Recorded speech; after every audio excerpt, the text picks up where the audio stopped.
V bežnom vzdelávaní sa stredovek často redukuje na niekoľko významných udalostí a postav. Napriek tomu bolo toto obdobie bohaté na jedinečné tradície a sociálne praktiky, ktoré sa v moderných učebných osnovách takmer nespomínajú.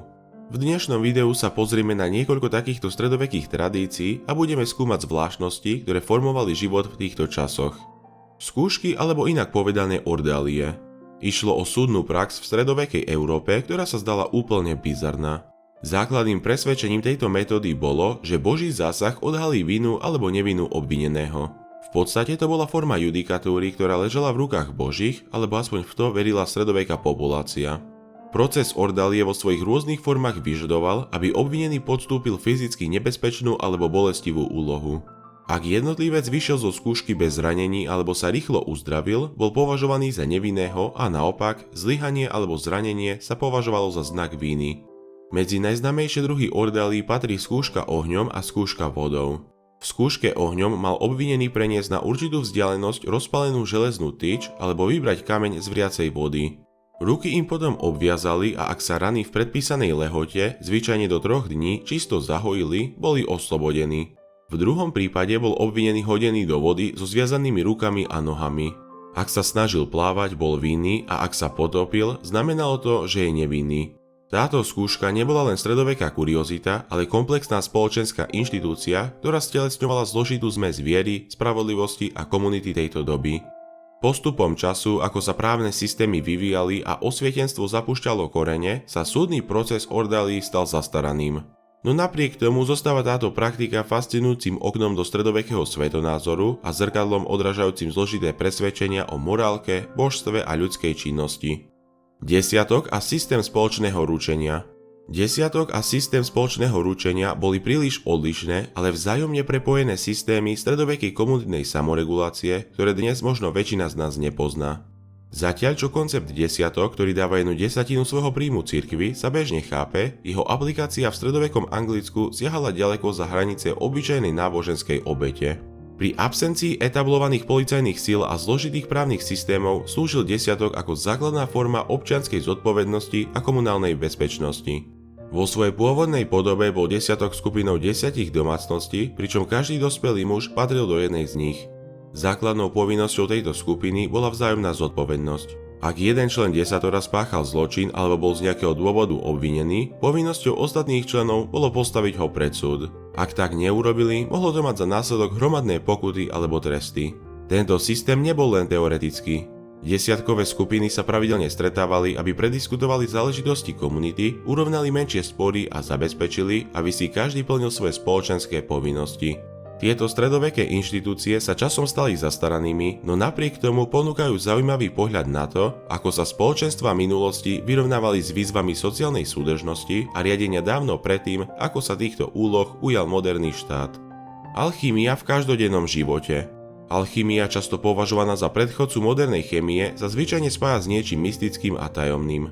Vyčarovanie obrázkov postav v robách sklonených nad alembikmi, ktoré sa snažia premeniť základné kovy na zlato alebo pripraviť elixír života. Menej bežne sa chápe, ako hlboko bola alchymia zakorenená v každodennom živote samotného stredoveku. Vo svojom jadre bola alchymia štúdiom transformácie nielen látok, ale aj ľudskej duše a vesmíru. Alchymisti boli svojho času lekárnici a niekedy aj kuchári. Ich práca mala praktické aplikácie, ktoré sa dotýkali rôznych aspektov každodenného života. Napríklad príprava liečivých prostriedkov bola takmer výlučne doménou alchymistov. Od rôznych mastí až po elixíry určené na liečbu rôznych chorôb, alchymia zohrala kľúčovú úlohu v stredovekej zdravotnej starostlivosti. Byliny a minerály, ktoré zbierali, neslúžili len na ezoterické rituály, ale aj na praktické liečenie. Aj keď sa alchymia môže moderným očiam javiť ako mystická, donedávna bolo hlboko praktickým a integrovaným aspektom každodenného života v stredovekej spoločnosti. Alchymisti neboli izolované postavy zahalené rúškom tajomstva, ale naopak neoddeliteľnou súčasťou komunity a poskytovali základné služby či duchovný pohľad. Ich práca bola zmesou vedy, umenia a spirituality, ktorá obohatila všetky stránky stredovekého života a odhalila oveľa komplexnejší obraz, než často naznačujú stereotypy. Dvorná láska a trubadúry. Dvorná láska a trubadúry sa môžu zdať ako témy vyhradené pre romantické príbehy o rytieroch a hradoch, no boli neoddeliteľnou súčasťou stredovekej sociálnej a kultúrnej krajiny. Ďaleko od obyčajných fantázijných ideálov, tieto prvky slúžili rôznym rolám, často spochybňovali spoločenské normy éry a poskytovali alternatívne príbehy o láske, rodových rolách a sociálnej hierarchii. Pojem dvornej lásky sa vynojil z poetických predstav trubadúrov, lyrických básnikov, ktorým sa darilo najmä v okcitánskych hovoriacich oblastiach dnešného južného Francúzska. Dvorná láska povyšila romantickú náklonnosť a nedosiahnuteľnú túžbu na formu duchovného osvietenia. Často to boli príbehy o nehynúcej láske šľachtického rytiera k dáme, zvyčajne vyššieho spoločenského postavenia a často vydatej. Ďaleko od naplnenia mala byť táto láska platonická a duchovne poznášajúca, umožňujúca rytierovi stať sa lepším mužom a statočnejším bojovníkom. Dvorná láska a trubadúry slúžili oveľa zložitejším funkciám ako len obyčajný romantický únik. Ponúkali priestor na vyjednávanie a vyjadrenie nových spoločenských ideálov, nenápadne spochybňujúcich zaužívané normy. Či už sú oslavované ako forma zvýšenej náklonnosti alebo kritizované ako nepraktický ideál, tradície dvornej lásky a trubadúrov poskytujú bohatú tapisériu, prostredníctvom ktorej je možné pochopiť zložitosť lásky, sociálneho postavenia a kultúrnej výmeny v stredovekej spoločnosti. Stredoveké cechy a tajné podávanie rúk. Stredoveké cechy sú často uvádzané ako predchodcovia moderných odborov alebo profesijných združení. Ale ich úloha a vplyv v stredovekej spoločnosti boli podstatne jemnejšie a prenikavejšie. Neboli to len skupiny organizované pre ekonomický prospech. Boli to hlboko zakorenené spoločenské a dokonca aj duchovné organizácie, ktoré ovplyvňovali všetko od remeselnej výroby a obchodu až po politiku a vzdelávanie. Spolu s formálnymi nariadeniami mali cechy aj tajné rituály, vrátanie jedinečných podaní rúk a symbolov, ktoré posilnili ich vplyv a exkluzivitu. Cech bol viac ako len profesionálna organizácia. Bolo to bratstvo. Jej členovia boli viazaní prísnymi kódexmi správania a remeselnej zručnosti, ktoré ich živnosť povýšili na takmer posvätné povolanie.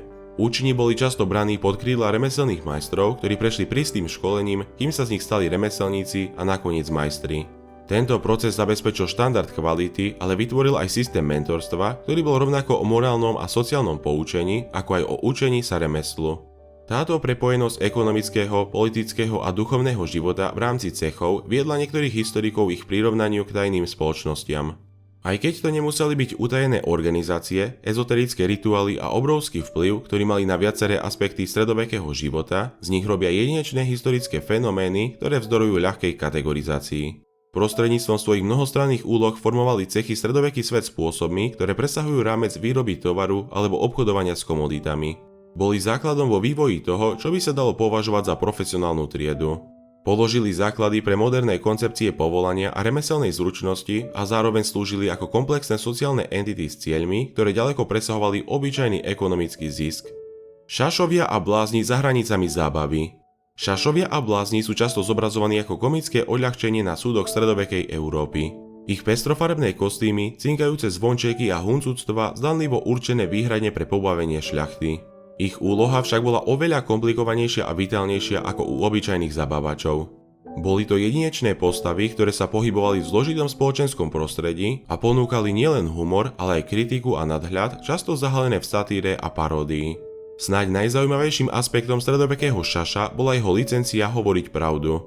Chránení maskou blázna mohli povedať veci, ktoré by bolo možné zvážiť za poborujúce alebo dokonca rúhavé, ak by ich vyslovil niekto iný.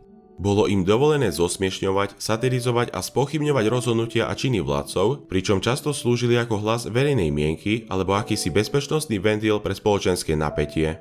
Táto úprimná kritika zabalená do humoru mohla poskytnúť vládcom perspektívy, ktoré by možno nepočuli od svojich opatrnejších poradcov. Šašovia a blázni neboli ani zďaleka len zabávačmi. Boli to spoločenskí komentátori, kritici, komunikátori a dokonca aj duchovné osobnosti, ktoré sa pohybovali v zložitých sieťach moci, privilégií a tabu. Čo na to hovoríte vy, priatelia? Ak sa vám dnešné video páčilo, nezabudnite prosím zanechať palec hore.